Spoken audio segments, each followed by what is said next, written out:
Matius pasal 19 ayat 16 sampai 26. Ada seorang datang kepada Yesus dan berkata, "Guru, perbuatan baik apakah yang harus kuperbuat untuk memperoleh hidup yang kekal?" Jawab Yesus, "Apakah sebabnya engkau bertanya kepadaku tentang apa yang baik? Hanya satu yang baik. Tetapi jikalau engkau ingin masuk ke dalam hidup, turutilah segala perintah Allah." Kata orang itu kepadanya, "Perintah yang mana?" Kata Yesus, "Jangan membunuh, jangan berzina, jangan mencuri, jangan mengucapkan saksi dusta. Hormatilah ayahmu dan ibumu dan kasihilah sesamamu manusia seperti dirimu sendiri." Kata orang muda itu kepadanya, "Semuanya itu telah kuturuti, apalagi yang masih kurang?" Kata Yesus kepadanya, "Jikalau engkau hendak sempurna, pergilah, jualah segala milikmu dan berikanlah itu kepada orang-orang miskin, maka engkau akan beroleh harta di sorga. Kemudian datanglah kemari dan ikutlah aku." Ketika orang muda itu mendengar perkataan itu, pergilah ia dengan sedih sebab banyak hartanya. Yesus berkata kepada murid-muridnya, "Aku berkata kepadamu, sesungguhnya sukar sekali bagi seorang kaya untuk masuk ke dalam kerajaan surga. Sekali lagi aku berkata kepadamu, lebih mudah seekor unta masuk melalui lubang jarum daripada seorang kaya masuk ke dalam kerajaan Allah." Ketika murid-murid mendengar itu, sangat gemparlah mereka dan berkata, "Jika demikian, siapakah yang dapat diselamatkan?" Yesus memandang mereka dan berkata, "Bagi manusia hal ini tidak mungkin, tetapi bagi Allah segala sesuatu mungkin." Yohanes pasal 12 ayat 1 sampai 8. 6 hari sebelum Paskah, Yesus datang ke Betania, tempat tinggal Lazarus yang dibangkitkan Yesus dari antara orang mati. Di situ diadakan perjamuan untuk dia dan Marta melayani. Sedang salah seorang yang turut makan dengan Yesus adalah Lazarus. Maka Maria mengambil setengah kati minyak narwastu murni mahal harganya, lalu meminyaki kaki Yesus dan menyekanya dengan rambutnya, dan bau minyak semerbak di seluruh rumah itu. Tetapi Yudas Iskariot, seorang dari murid-murid Yesus yang akan segera menyerahkan dia, berkata, "Mengapa minyak narwastu ini tidak dijual 300 dinar dan uangnya diberikan kepada orang-orang miskin?" Hal itu dikatakannya bukan karena ia memperhatikan nasib orang-orang miskin, melainkan karena ia adalah seorang pencuri. Ia sering mengambil uang yang disimpan dalam kas yang dipegangnya. Maka kata Yesus, "Biarkanlah dia melakukan hal ini mengingat hari penguburanku. Karena orang-orang miskin selalu ada pada kamu, tetapi aku tidak akan selalu ada pada kamu."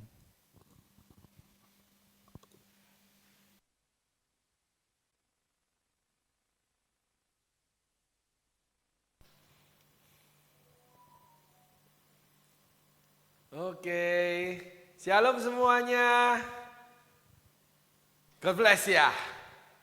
Tuhan Yesus memberkati. Nah, kita di penghujung minggu ini, pembelajaran kita untuk anak muda yang kaya. 3 minggu ini kita belajar tentang karakter Yudas, di mana tertulis di kitab Yohanes.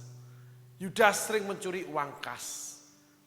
Di mana Yudas salah seorang dipilih Allah di awal mendapat kasih karunia 12 rasul, mengikut Yesus secara kasat mata, melihat mujizat, berjalan bersama, diberikan pelayanan kedudukan yang cukup tinggi, dipercayakan keuangan, tapi tidak pernah mau keluar dari keinginan dia, tidak pernah mau berhenti dari dosa yang dibuat sebelum bertemu dengan Yesus. Karena dikatakan sering mencuri uang kas. Walaupun kelihatannya seperti Yudas ini sekarang pelayanan. Wah, Yudas ini perkataannya rohani. Minyak yang mahal ini kan bisa dibagikan pada orang miskin. Wah, orang ini sudah berubah. Wah, orang ini punya hati. Dan Yesus mengakuinya. Orang miskin selalu ada padamu. Tapi aku tidak selalu ada padamu. Ada beberapa misteri Tuhan. Jadi tidak ada satu manusia pun yang boleh mengatakan dia mengenal Tuhan seutuhnya. Tuhan yang mengenal dia seutuhnya. Sehingga banyak orang yang sok, yang angkuh, yang merasa bisa, udah tahu, udah bisa dan segala sesuatunya. Apalagi menempatkan diri pada posisi. Karena Yudas memengaruhi yang lain lalu memarahi perempuan yang meminyaki Yesus dengan minyak yang mahal. Berkolaborasi lalu memarahi, menganggap rendah orang yang melakukan yang baik. Tapi Yesus membetulkannya, mengarahkannya. Apa yang dilakukan perempuan ini baik dan akan dikenang selama-lamanya. Selama Injil ini diberitakan. Perempuan ini langsung dipuji, diberi tempat dalam ruang pelayanan Tuhan. Sedangkan Yudas yang sudah ada di ruang pelayanan Tuhan, yang diberi yang namanya gift, kasih karunia, menjadi bagian 12 pintu mutiara surga. Dipercaya mengelola keuangan Yesus. Dan terlihat dia melakukannya dengan baik. Yesus katakan itu. Banyak orang seperti ini yang terlihat rohani melakukan rohani. Tetapi banyak dosa tersembunyi dilakukan.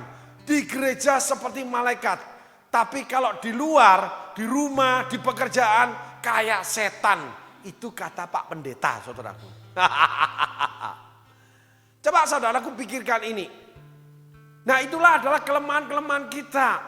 Dimana kalau kita sinergikan dengan anak muda ini, dia lakukan semua. Perintah Allah itu apa? Yesus katakan semua. Kayaknya Yesus itu manut loh. Kayaknya Yesus itu kok ngikutin sih. Hati-hati. Yudas itu tidak ditegur. Anak muda ini diikuti, tanya yang mana? Dikatakan, kamu harus ikut perintah Allah. Kalau kamu ingin dapat hidup, yang mana? Diucapkan satu persatu loh sama Yesus. Kayaknya ngalah, kayaknya nurut. Hati-hati. Banyak orang dipakai Tuhan tuh kelihatannya nurut, kelihatannya ngalah. Hati-hati. Karena orang-orang seperti itu merendahkan diri ketika Tuhan belum melakukan sesuatu. Dia merendahkan diri. Menunggu perintah. Tapi banyak orang yang tidak tahu. Terus naik hatinya. Terus merasa dan merasa. Karena anak muda ini merasa. Yudas itu merasa. Merasa yang bukan dari Tuhan. Ukuran dipakai ukurannya sendiri. Pengakuan dari Tuhan untuk pelayanan tidak menyatakan kedalaman hati seseorang yang melayani. Teguran dari Tuhan itu menyatakan Tuhan sedang memperbarui kelemahan, kesalahan yang ada di dalam orang itu. Yang tidak dilihat orang. Celakalah orang yang tidak dibongkar kedalaman hatinya. Yang tidak dinyatakan dosanya. Yang tidak dikoreksi. Seperti Yudas. Karena Rasul Yohanes cuma menulis, tidak berbicara kepada Yudas. Yesus tidak ngomong. Malah Yesus memuji Yudas. Orang miskin ada padamu. Tapi. Nah, tapinya Tuhan ini yang mesti kita tunggu. Kamu terlihat baik-baik, tapi. Nah ini.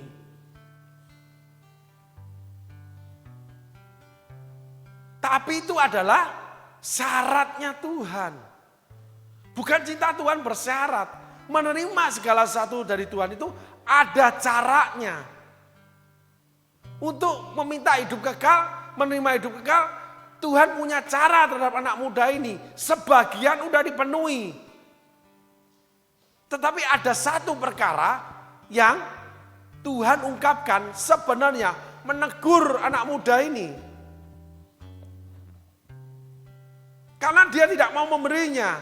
Ketika saudara menolak apa yang Tuhan mau, lah itu sudah panjang urusannya. Lebarlah jalan menuju kebinasaan. Karena yang diminta Tuhan itu berujungkan perbaikan yang menuju pada kebaikan dan kebenaran sejati dari Tuhan Yesus. Ternyata anak muda ini hartanya menjadi Tuhannya. Makanya dia panggil Yesus guru. Makanya orang datang kepada pelayanan, kepada Tuhan.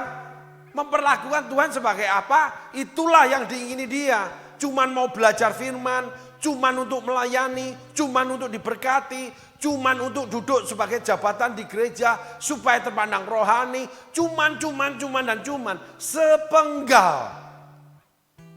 Terlihat rohani, aktif, rajin, memberi habis-habisan, tapi pada kenyataannya akhirnya undur, akhirnya merusak pelayanan seperti Yudas. Nah, ini kita dapati di lemah gereja, di lemah para hamba Tuhan yang melayani. Tadinya kok baik-baik, kok sekarang begini. Tadinya ngomongnya baik, sekarang ngomongnya kok begini. Tadinya sikapnya begini, kok sekarang berbeda. Kalau di gereja kok baik banget, tapi kalau di luar kok aku dicuekin ya. Loh, ada banyak seperti itu. Seorang pastor, jemaatnya datang baik. Tapi kalau ketemu di luar jemaatnya menghindar. Mungkin pastornya kurang tampil dengan baik menurut dia.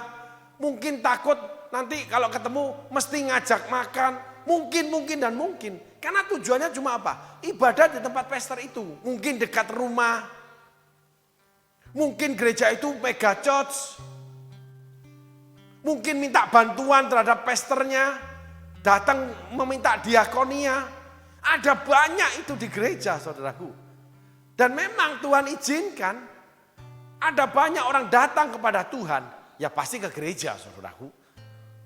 Ada banyak orang datang ke pastor karena punya tujuan kepada Tuhan. Anak muda ini tujuannya kehidupan kekal, tapi tidak mau melakukan apa yang Tuhan minta. Karena merasa sudah baik, sudah benar, sudah melayani, sudah memberi, sudah berjasa. Sehingga apa yang sudah itu menjadi kesetaraan yang nggak bisa diganggu. Menjadi hartanya. Maka ketika diminta hartanya anak muda ini, dia nggak mau. Jadi kalau saya tidak diikutin permintaan saya, ketidaksetujuan saya keluar dari gereja ini. Saya mundur dari pelayanan ini. Ketika saya tidak setuju diperlakukan, saya keluar dari gereja ini. Mundur dari pelayanan ini. Padahal itu adalah permintaan Tuhan untuk melepaskan kerendahan hati, melepaskan namanya kekayaan, supaya murah hati. Itu pekerjaan Roh Kudus supaya hasilnya buah-buah roh. Karena anak muda ini memegang kekayaan. Jadi kekayaan itu adalah Tuhannya. Gengsi yang menjadi Tuhan, jadi seseorang. Keinginannya itu yang membuat dia tersinggung ketika tidak diikutin. Marah. Karena itu adalah kesombongan dia. Sadar tidak sadar itu yang terjadi. Ngambeknya seseorang dalam pelayanan, ngambeknya jemaat. Karena nggak diikutin keinginannya. Lah seorang pastor, sebuah gereja, mau kecil mau besar, mau terkenal atau tidak, semua pastornya harus mengikuti kehendak Tuhan. Melakukan segala sesuatu apa yang Tuhan mau yang diletakkan di dalam batinnya. Oh itu belum tentu dari Tuhan, ya enggak apa-apa. Jangan dicocok-cocokkan, tapi biarkan pastor itu bekerja karena dia milik kepunyaan Allah.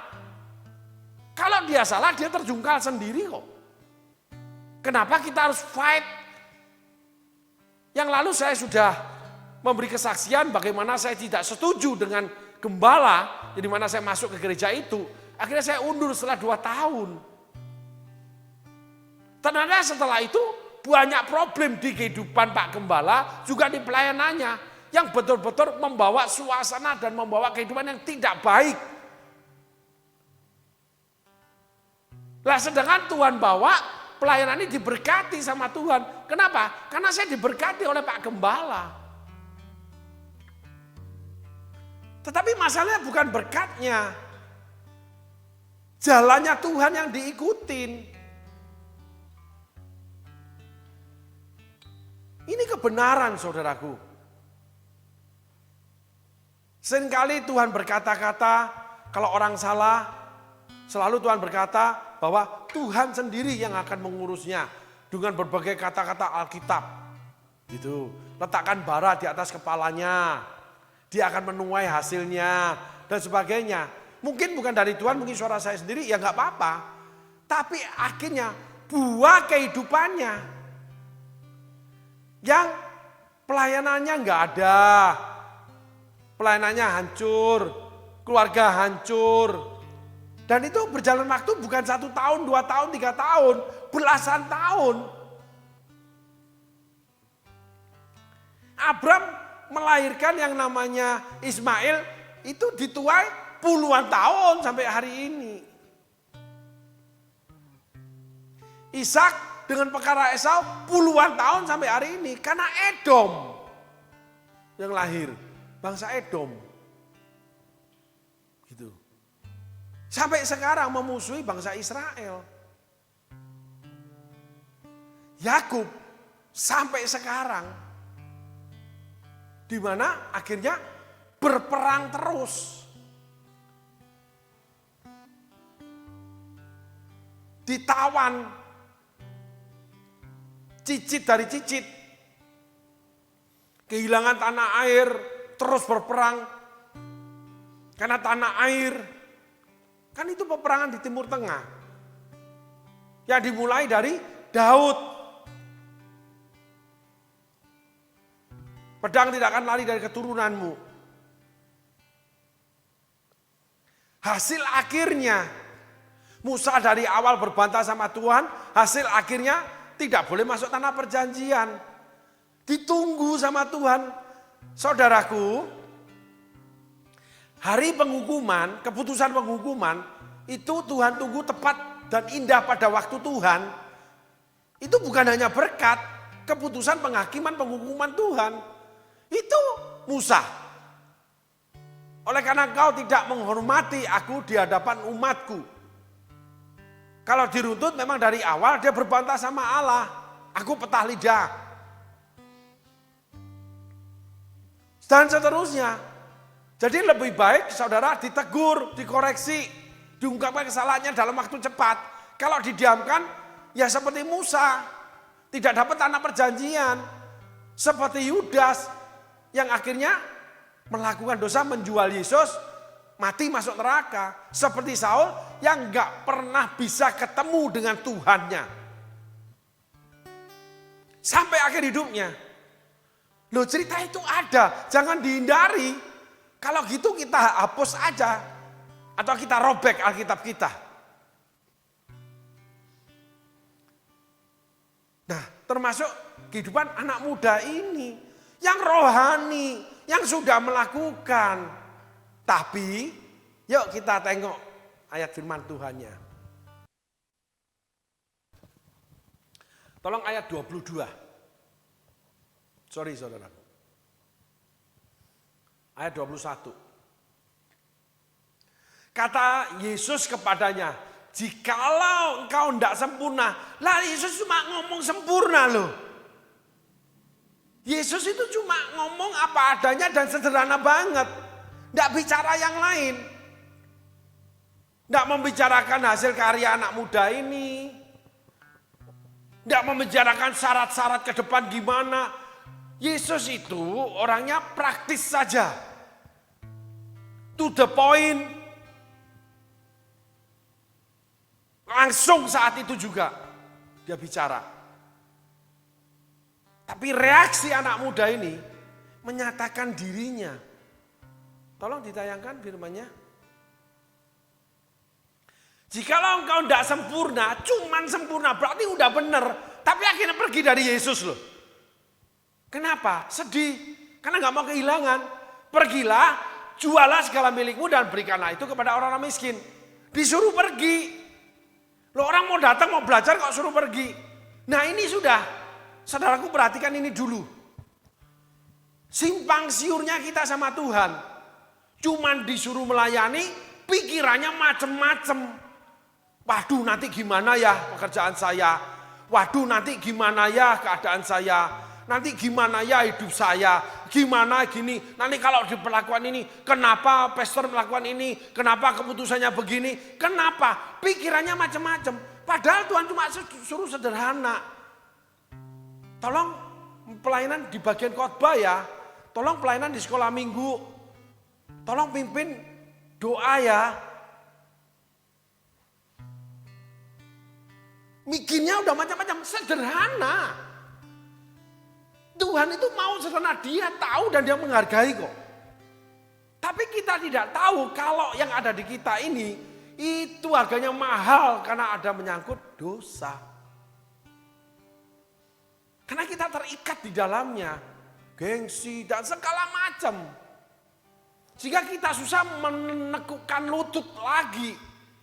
Karena di dalam kita ada sesuatu yang bergerak, hawa nafsu, daging. Saudara pelajari sendiri kesombongan, keangkuhan, kecongkakan, perselisihan, perseteruan, ya pembunuhan, apalagi perzinahan dan sebagainya. Itu hawa nafsu daging. Yang dimiliki oleh setiap orang karena masa lalu. Turunan dosa dari Adam dan Hawa termasuk nenek moyang kita. Saudaraku sekedar bersaksi. Keluarga dari papa saya itu punya istri 2. Sehingga hawa nafsu daging itu, karakter dosa itu seringkali membuat saya itu mudah gampang bukan menduakan, punya banyak wanita. Karena papa saya menambahkan dengan banyak wanita. Dan itu mengejar hawa nafsu daging itu dipegang atau diletakkan oleh setan. Karena dosa. Jadi ada dosa turunan, dosa Adam dan Hawa ada. Memang dilepaskan ketika dibaptis untuk turunan. Tetapi itu tetap ada karena setan tidak pernah menyingkir dari kehidupan kita. Kita belajar daripada Yesus yang dicobai dibawa Roh Kudus ke padang gurun. Setelah 3 kali setan undur tapi menunggu kesempatan untuk menyerbu kembali. Jadi selama hidup kita itu akan dikepung oleh yang namanya kuasa kerajaan kuasa kegelapan, di mana mereka akan menyerbu melihat celah-celah yang ada. Terus masa kecil yang hidupnya melihat orang tuanya nggak benar. Saudaraku, saya diingatkan Tuhan, saya pernah diundang seorang gembala sidang, di mana dia punya sekretaris gereja, itu seorang perempuan cantik rambutnya panjang, untuk kami mengkonseling dia, kami tim. 3 wanita, 2 laki-laki. Kami tim pelayanan itu. Datang, lalu wanita ini bercerita, wanita muda belum menikah. Dia bilang, saya itu nggak mengerti kenapa kalau dekat dengan laki-laki, saya itu selalu nafsu, pingin berhubungan seks. Wow, ini di luar nalar. Lalu terjadilah konseling, terbukalah konseling itu. Bahwa dia ketika kecil, dia melihat papahnya itu membuka pintu ketika dia ketok, telanjang. Jadi anak ini pernah melihat telanjang seorang laki-laki yang terbawa sampai dewasa, membuat dia itu nafsu yang tidak pada tempatnya. Bukan libido, saudaraku. Jadi ada masa-masa kecil di mana itu adalah sebuah sesuatu yang tidak pada tempatnya, akhirnya diambil alih sama iblis untuk iblis kendalikan itu. Saya mengalami, saudaraku. Kenapa saya bicara itu ya? Karena saya mengalami. Saya kecil suka disuruh mama saya tidur telungkup, injak-injak punggung. Diinjak-injak mama, capek mama. Dengan cuma berpakaian dalam, BH dengan celana dalam. Bahkan mama saya tidak pakai BH, saudaraku. Sehingga ketika saya belum dewasa SD, saya tuh nafsu banget ya perempuan. Belum akil balik, saudaraku. Kalau tidur saya pasti perlu guling kuat-kuat karena enak.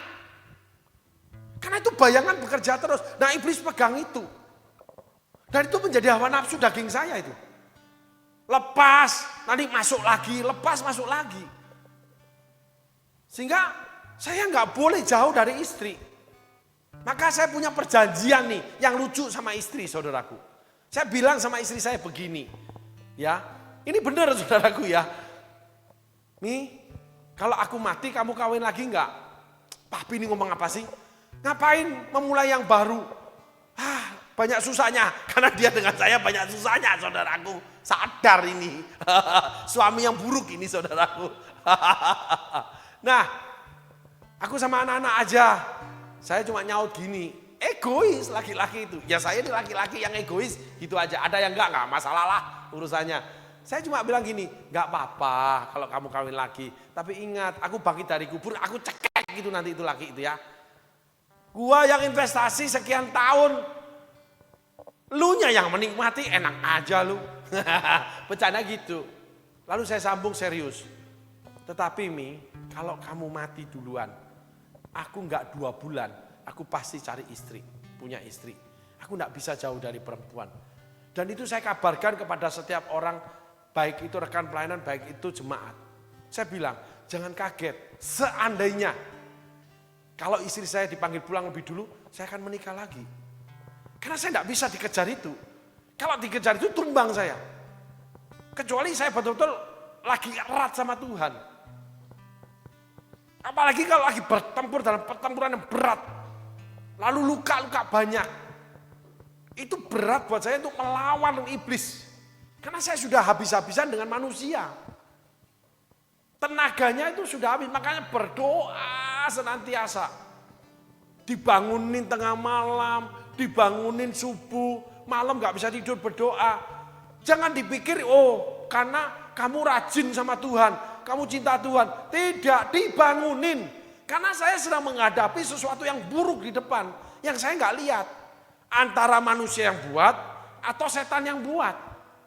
Karena berpuluh-puluh kali akhirnya paham, apal saya. Dan itu tidak membuat saya melakukan yang baik, lalu saya terlepas dari jerat setan. Jatuh bangun saya ini juga. Kenapa? Tidak mengampuni istri ketika salah. Membuat saya terjerat sama setan. Dengan cara macam-macam akhirnya birahi yang gak karuan. Jebol pertahanannya sudah. Karena pintu masuk yang terbaik itu adalah kebencian. Karena kebencian itu mematikan manusia rohani kita yang dipenuhi kasih Allah. Mati suri sudah. Nah ini penting. Saya pernah saksikan pengampunan ya terhadap istri ya. Ya rumah tangga ya normal, kalau tersakiti itu normal. Saling salah itu normal, tapi tidak pada tempatnya. Saya membeberkan kesalahan orang lain. Enggak gentle banget. Lebih baik membeberkan kesalahan sendiri jadi berkat. Dari bangkai keluar madu kok. Nah salah satunya ini saudaraku. Jungkir balik jatuh bangun kita ini. Kenapa? Karena masuk dari pengalaman masa lalu. Kan bukan salah saya kalau mama saya itu telanjang. Kan bukan salah saya. Kecerobohan orang tua yang gak mengerti. Tapi diambil iblis. Lah itulah artinya, itulah yang menyelamatkan kita, ikuti perintah Allah. Tetapi satu titik, Tuhan ngomong supaya kamu sempurna. Kamu nggak boleh begini loh. Artinya dikatakan supaya kamu sempurna, pergilah. Loh, saya akan datang kok disuruh pergi. Nah, penyataan Tuhan, koreksi Tuhan khususnya, itu selalu berlawanan dengan pendirian kita yang merasa kita nggak seperti itu. Bahasa saya di luar ekspektasi. Kok jadinya begini? Berarti aku salah. Ya. Loh kok kamu diam aja? Nah itu ada beberapa alasan Tuhan melakukan itu. Tetapi akhirnya cuma satu. Seperti Petrus harus belajar dari kesalahan. Seperti Daud belajar dari kesalahan dan jangan mengulanginya. Petrus mengulangi bolak-balik nggak apa-apa. Akhirnya bertobat kok. Tapi tidak undur dari Yesus. Tidak akhirnya lari dari pelayanan. Tidak keluar dari gereja. Ini kan problemnya orang-orang yang tidak setuju dengan gereja padahal bertumbuh di gereja. Yang mencari Tuhan. Tapi ekspektasinya tidak sesuai dengan kenyataan. Akhirnya disalahkan instansi, gereja. Lalu manusia yang di gereja. Si A, si B, pemimpin ini, pemimpin itu, pastor ini, pastor itu, program ini, program itu. orang ini, orang itu, keputusan ini itu. Semuanya diangkat menjadi sebuah kesalahan. Sebenarnya Tuhan cuma mau yang sederhana, rendahkan hatimu. Terima. Itu keputusan otoritas rohani di atasmu. Loh ini salah Tuhan, nanti aku yang benahi. Hambaku itu milik kepunyaanku. Bait Allah itu milik kepunyaanku. Gereja itu milik kepunyaanku. Nanti Tuhan sendiri yang bekerja. Meluruskan, mempertobatkan, atau menghukum. Loh Imam Eli dihukum kok. Ya, Musa juga dihukum. Nggak ada yang tidak dihukum kalau berbuat salah. Reward and punishment itu jelas di Alkitab. Nggak perlu dihindari. Tapi ada hukuman yang membawa pada maut, ada yang tidak. Karena ada dosa yang membawa pada maut, ada yang tidak. Salah satunya pertobatan. Belajar tidak mengulangi walaupun jatuh bangun. Petrus nggak satu kali salah. Daud tidak melakukan satu kesalahan. Enggak. Gitu. Jadi mewaspadai, belajar, jatuh lagi ya nggak apa-apa. Tetapi berusaha mengarahkan diri terus dengan Yesus. Orang yang menabur dengan pencucuran air mata akan menuai dengan sorak-sorai beserta berkas-berkasnya. Kita menabur namanya mengikut Tuhan, pokoknya dihina, dilecehkan dan sebagainya. Tapi kita mau ikut perintah Tuhan ke sana kemari. Yang Tuhan ingini tetap di tempat, tetap begini, pokoknya harus begini. Akhirnya kita akan menuai beserta berkas-berkasnya. Saudaraku, saya mengalami dalam pelayanan begini. Saya memasuki 2 kali pelayanan di mana saya itu quote and quote memberontak terhadap Tuhan. Pada tahun keberapa, saya itu sudah nggak kuat dengan pelayanan itu. Tekanan dalam pelayanan itu. Ada yang dari rata-rata itu dari rekan pelayanan. Wah, gesekannya bahasanya gitu. Lalu saya mengajukan pada Tuhan, Tuhan aku keluar dari gereja ini. Dan Tuhan jawab, walaupun nggak langsung, ya Tuhan jawab tunggu 1 tahun. 2 kali saya mengikuti gembala. 1 gembala besar, 1 gembala kecil. Dicintai kedua gembala itu, dicintai, diperhatikan banget, bahkan menjadi sobit, lalu menjadi anak yang diperhatikan. Abraham mana? Oh ada Pak, Pak Abraham lagi ke ini Pak. Oh ya sudah, gitu. Selalu dicari, tapi nggak tahan dengan gesekan di dalam gereja itu. Saya tetap nggak, Tuhan aku keluar. 2 kali itu membuat saya itu, yang pertama saya jatuh, yang kedua saya nggak bisa menggembala sampai hari ini. Nggak punya hati gembala, tetap punya hati penginjil. Akhirnya saya nggak bisa memasuki penggembalaan. Menggembalakan murid ya seperti Yohanes Pembaptis, seperti Yesaya. Ya, tapi menggembalakan jemaat nggak bisa. Selalu kalau duduk sebagai jemaat pasti terjadi sesuatu yang tidak baik. Karena nggak taat pada perintah. Padahal sederhana. Tinggal dulu deh, jangan keluar. Saya keluar loh 2 kali. Setelah itu Tuhan tidak kasih lagi gereja di mana saya belajar mengembala atau berjemaat. Enggak dikasih sama Tuhan.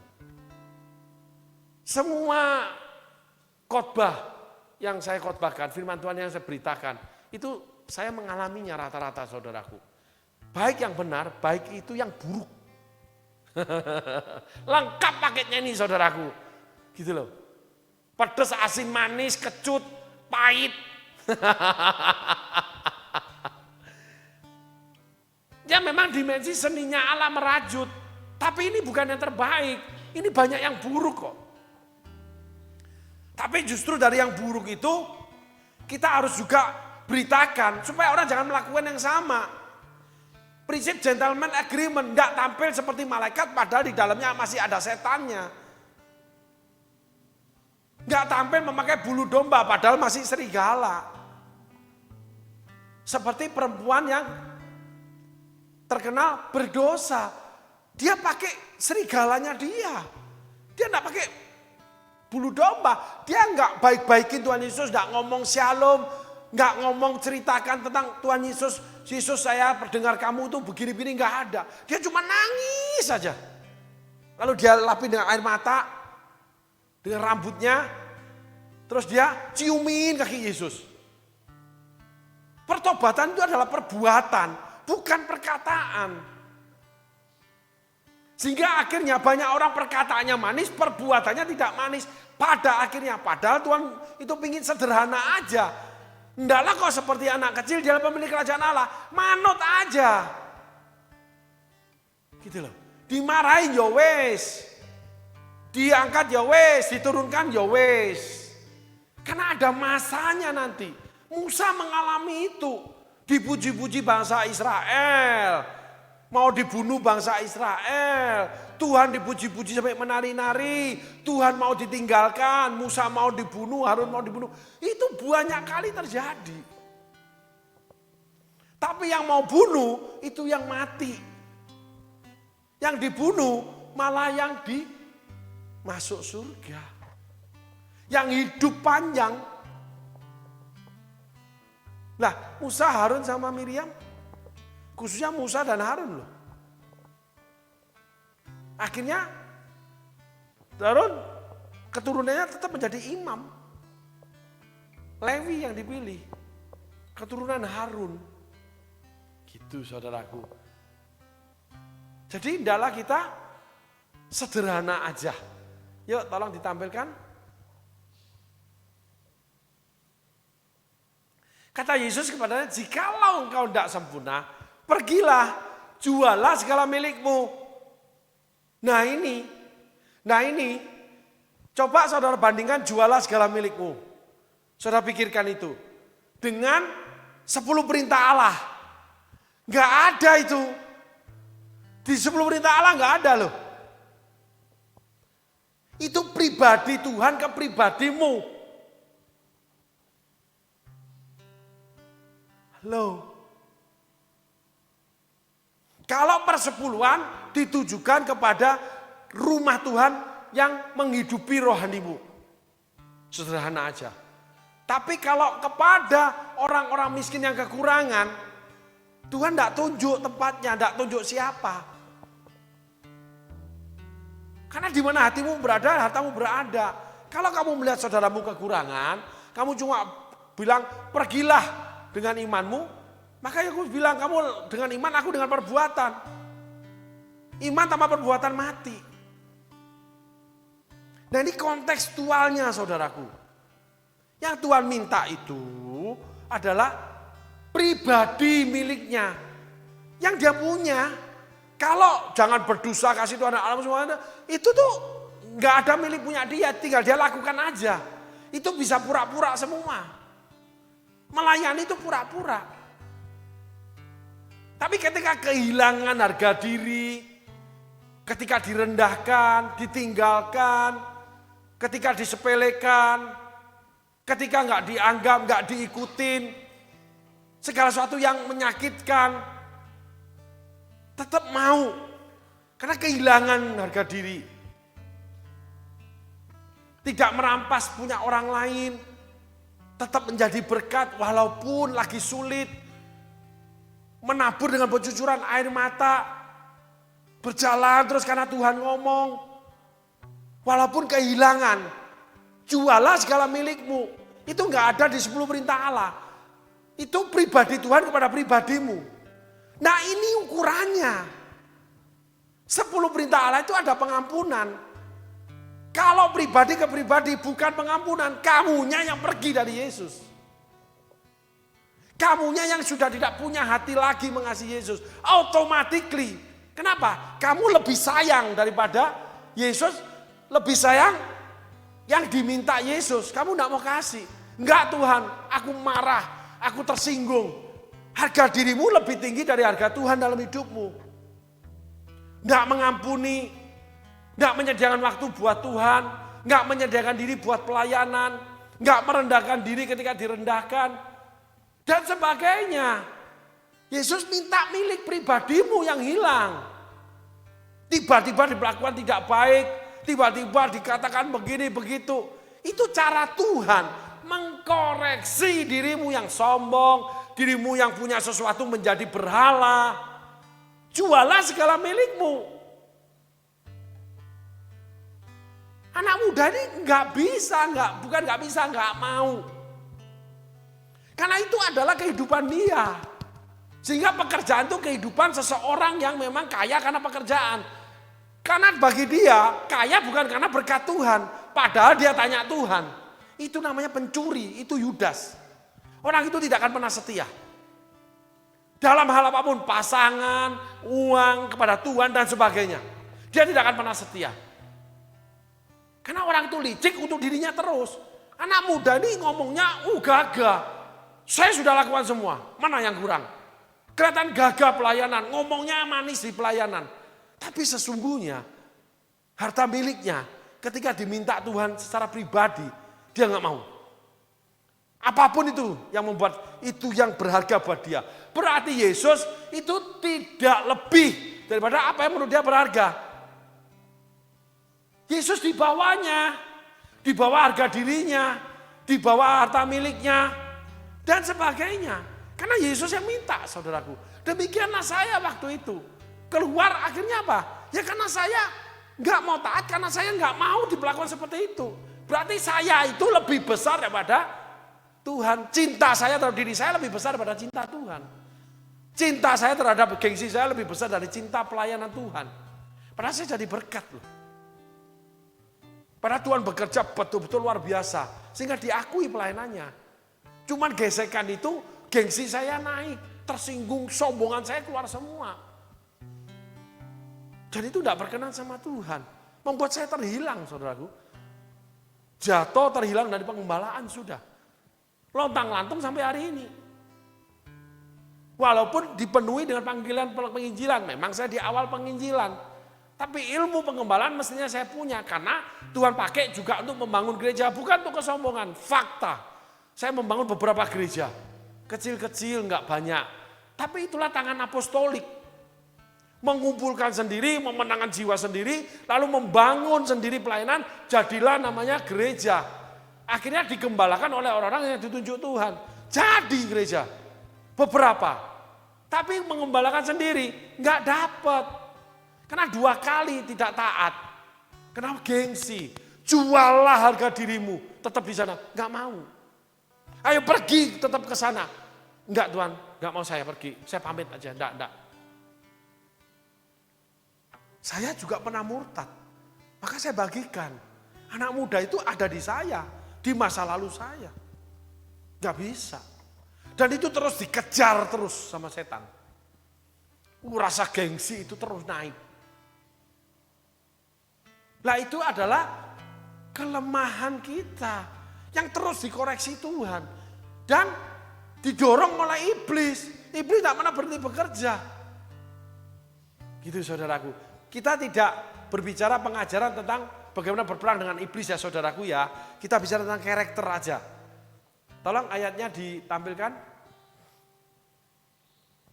Pergilah jualah segala milikmu dan berikanlah itu kepada orang miskin.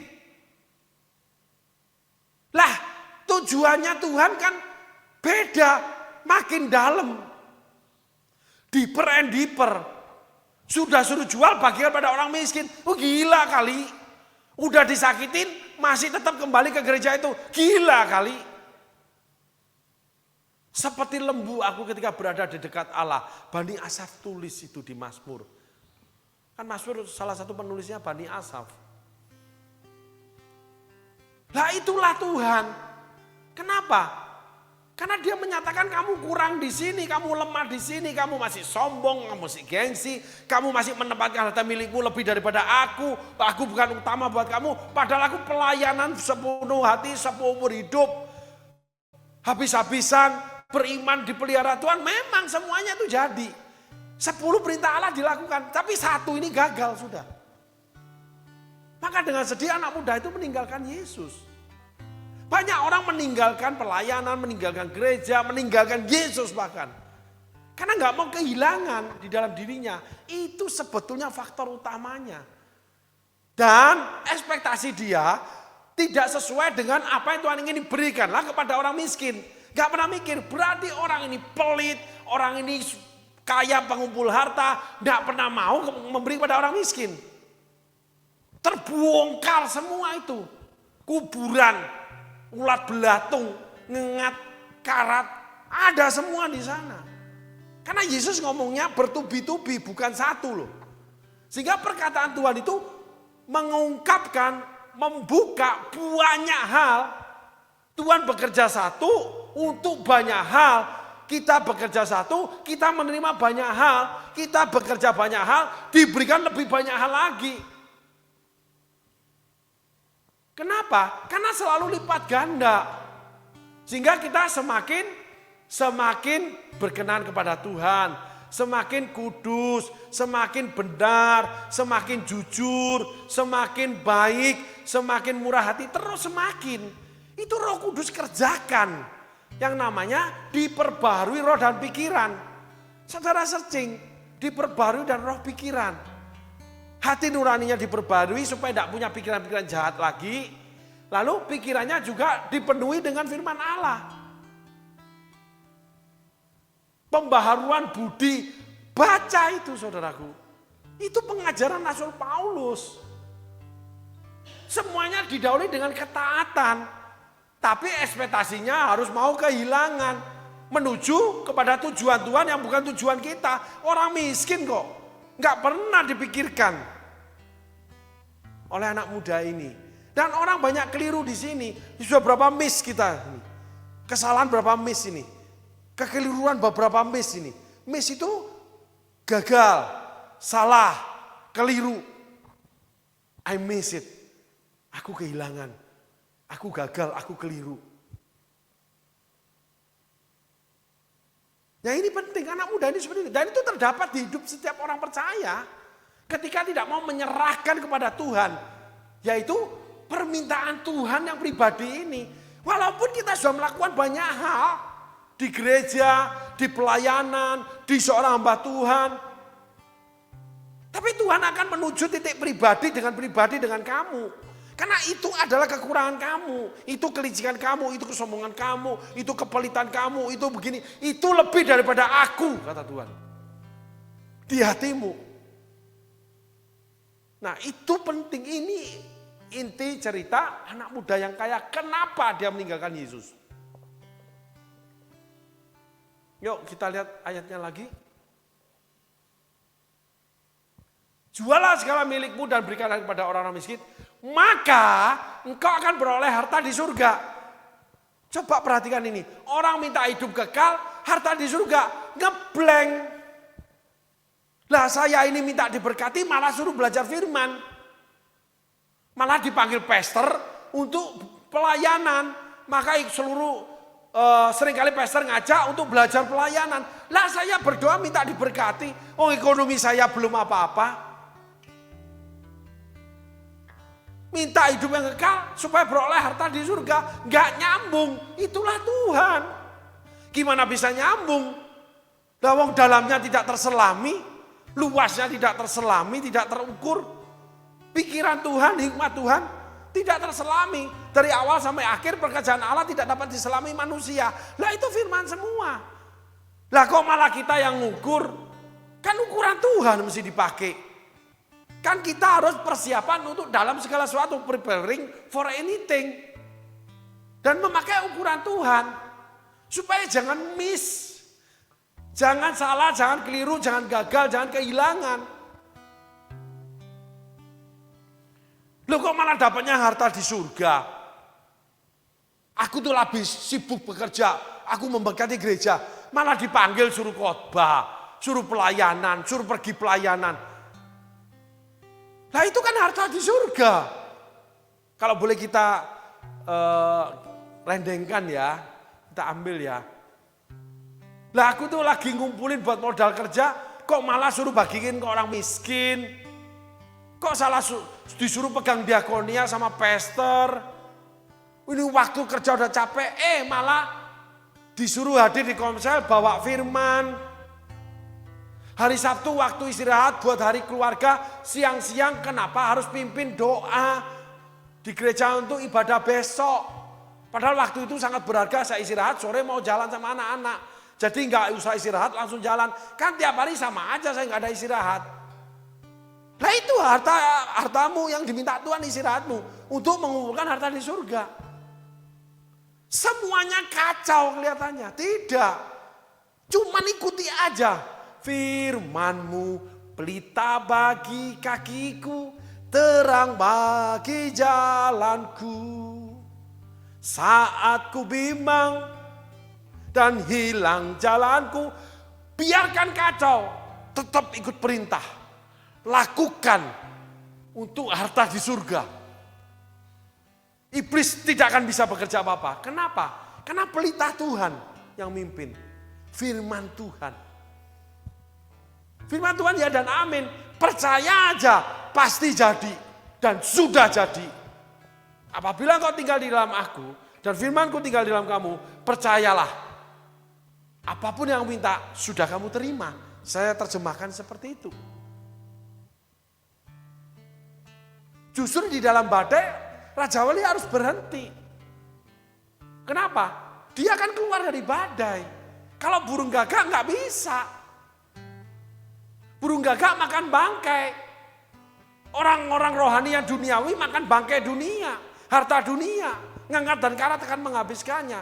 Kalau Raja Wali enggak, dia terbang tinggi, lalu dia ambil itu makanan dia, meluncur yang tidak tertahankan. Mau ikan, mau kelinci. Dia punya fokus. Dia bisa melihat kesempatan yang dari Tuhan. Dia bisa melihat ini jalan Tuhan. Oh ini makananku. Bahkan ikan yang dibawa air loh. Raja Wali bisa melihat dan meluncur dan mengambil dengan cakarnya. Cakar itu bicara tentang kekuatan roh, karunia-karunia atau cakar berbicara tentang pekerjaan atau pelayanan yang kita miliki. Kita akan mendapatkan apa yang kita butuhkan. Karena kita mau taat.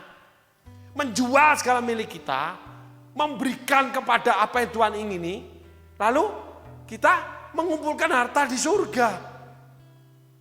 Semuanya di luar rancangan kita.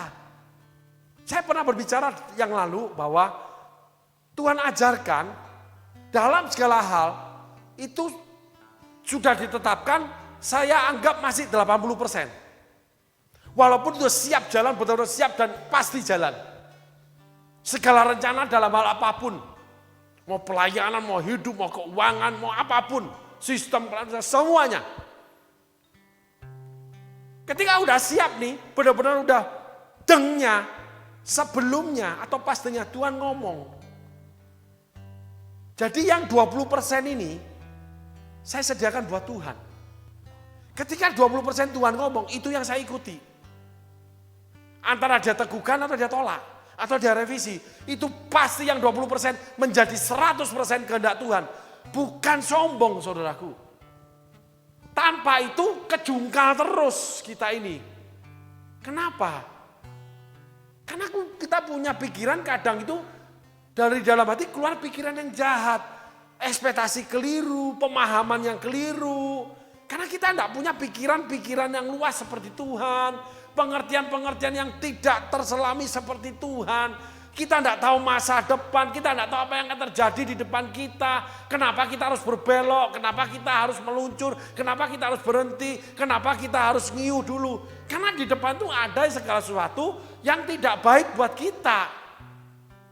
Harta kita akan membuat kita tidak baik karena iblis bekerja di sana. Karena iblis tahu kita ini bagaimana. Dari sebelum lahir, dari nenek moyang itu udah pasukan iblis punya catatan. Karena ada kutuk turunan, kakek moyang. Dari semua itu tahu, dia punya data, saudaraku. Dan Tuhan tuh maha tahu. Iblis tidak akan pernah tahu apa yang akan dikerjakan di depan kita. Apa yang terjadi di depan kita nggak tahu, dia cuma setting aja. Tetapi Tuhan porak-porandakan rencananya. Dengan apa? Contoh, Yesus mati di kayu salib. Iblis senang. Tapi sebenarnya di situ kebangkitan kemenangan buat Allah untuk menyelamatkan manusia. Sederhana sekali. Sepertinya orang benar itu dipojokkan, terpojokkan, terkalahkan, diambili, dirampasi, direndahkan. Hanya sekejap. Tapi setelah itu akan terbang tinggi. Seperti anak panah. Semakin jauh ditarik ke belakang, semakin dia meluncur dengan kecepatan yang sangat tinggi dan sangat jauh. Seperti bola Apabila kita banting ke bawah, dia akan melenting lebih tinggi. Semakin keras semakin tinggi. Semakin di bawah semakin tinggi. Yang penting tangan Tuhan yang membanting. Tangan Tuhan yang menarik busurnya. Bukan tangan kita. Dan Tuhan tahu titik di mana kita diluncurkan yang pasti nyampe. Dan setan tidak tahu rencana Allah. Allah tahu rencana setan. Setan tuh nggak tahu hati manusia, nggak tahu pikiran manusia. Dia tangkap dari kegerakan kita dan sejarah kita punya karakter apa. Walaupun kita diperbarui loh, dia tahu manusia lama kita bagaimana. Ada orang yang benar-benar pelayanan Tuhan itu yang namanya gembala daripada Youth with Dimension YM yang ada di Hawaii. Seorang hamba Tuhan yang punya keluarga baik, menggembala dengan baik. Pada suatu hari dia mengalami kekecewaan yang luar biasa, saudaraku. Akhirnya dia pergi ke bar, minum-minum, hidupnya kacau. Kemana-mana bawa senjata pistol di Amerika. Itu kesaksiannya Loren Cunningham. Tapi yang mengalami bukan Loren Cunningham, bukan. Pada suatu kali, dia bertemu dengan Yesus. Dilayani Loren Cunningham. Berlutut, bertobat. Lalu menjadi gembala YM di Hawaii yang paling besar, yang paling berhasil.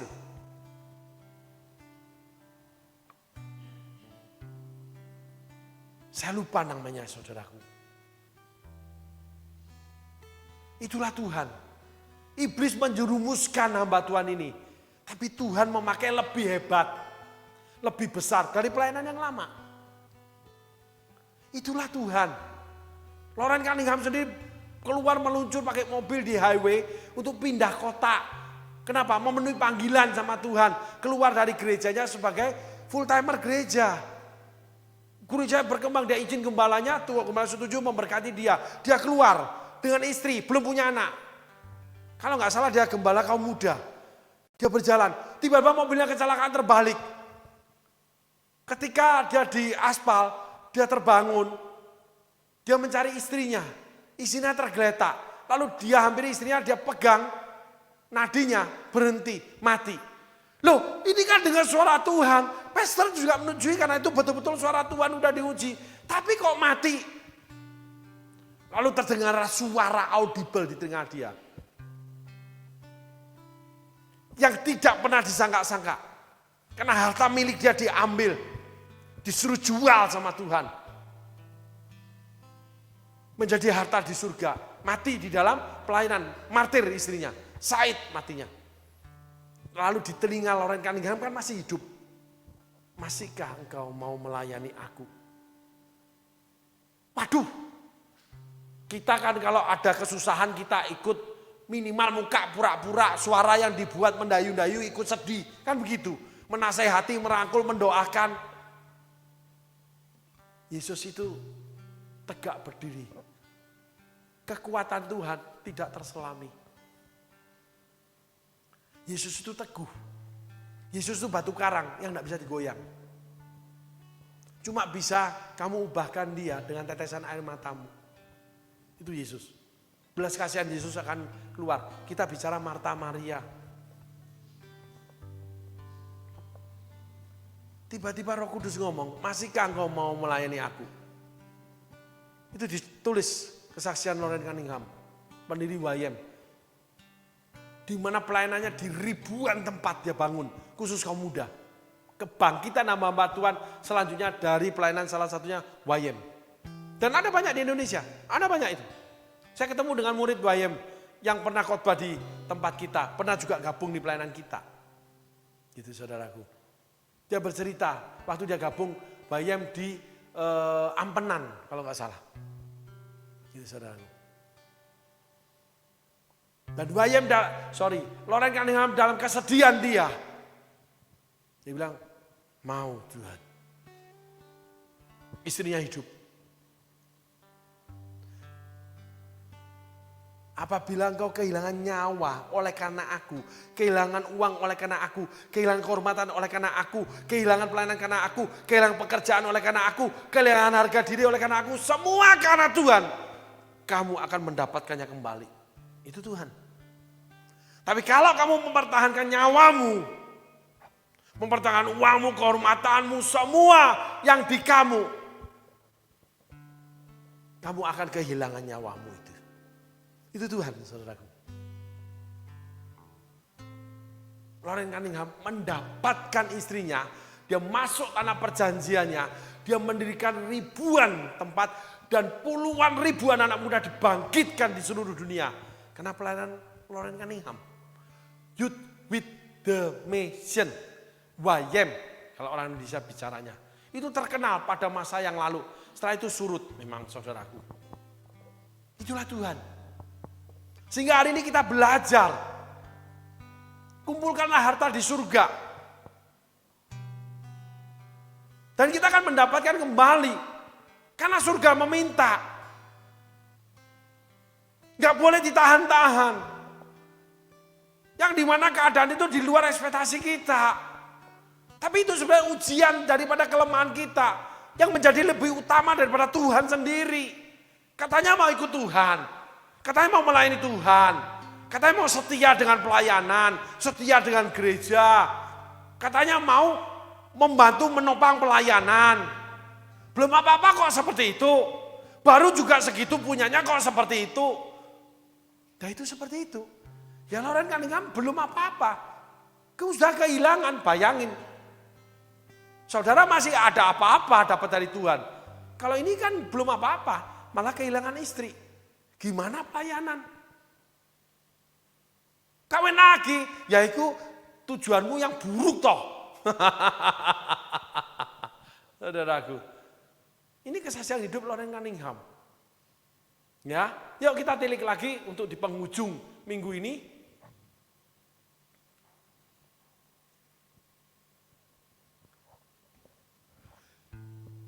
Jualah segala milikmu dan berikanlah itu kepada orang-orang miskin, maka engkau akan beroleh harta di surga. Kemudian datanglah kemari dan ikutlah aku. Suruh pergi, jual, bagikan, kamu kumpulkan harta di surga yang kamu nggak tahu kebenarannya, kamu nggak tahu penampakannya, benar-benar kamu nggak tahu, cuma punya iman. Tuhan, saya nggak boleh melawan. Tuhan, saya dirampasi. Tuhan, kenapa saya diusir? Kenapa Tuhan gini? Tuhan, saya kehilangan. Relakan. Itu hartamu di surga. Nah, gimana niatnya? Kalau di bank rekening tahu. Kalau berupa perhiasan ada. Nah di surga alamatnya di mana? Saudara ada yang tahu? Kalau nggak tahu, saudara bisa tahu loh. Tapi cuma one way tiket, nggak bisa balik. Mau tahu surga? One way tiket. Siap-siaplah kita. Coba bayangin, saudaraku. Balik kemari. Setelah itu selesai. Itu kan syarat. Terus bukan diajar. Karena pengen belajar. Memperoleh hidup kekal. Ikut aku. Loh, ikut akunya itu kemana gak disebutin. Lah, ini gimana toh Tuhan? Kan awalnya begitu, rencananya begitu, Tuhan ngomong begini. Udah aku ikutin semua nih, sudah aku turutin nih. Udah aku datang ke Tuhan. Tapi bukannya diajar, malah disuruh ikut dia. Kemana? Gak diberitahu. Simpang siur gak? Berbeda enggak? Jauh berbeda. Seperti bumi, jauhnya bumi dan langit. Itulah rancanganku terhadap rancanganmu. Enggak kepikir pikiran Tuhan. Enggak terselami hikmat Tuhan. Tapi miliki pikiran Kristus. Artinya ikuti perintah Allah.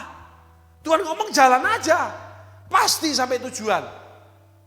Kalau Tuhan suruh pergi, itu pasti nyampe.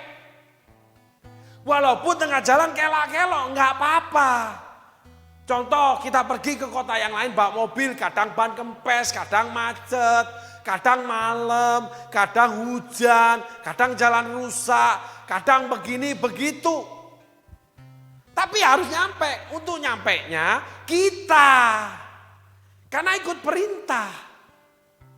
Nah ketika ikut, kita tidak sayangkan mobil, tidak berhitung waktu, tidak berhitung keselamatan diri, mau capek, mau kehilangan segala sesuatu.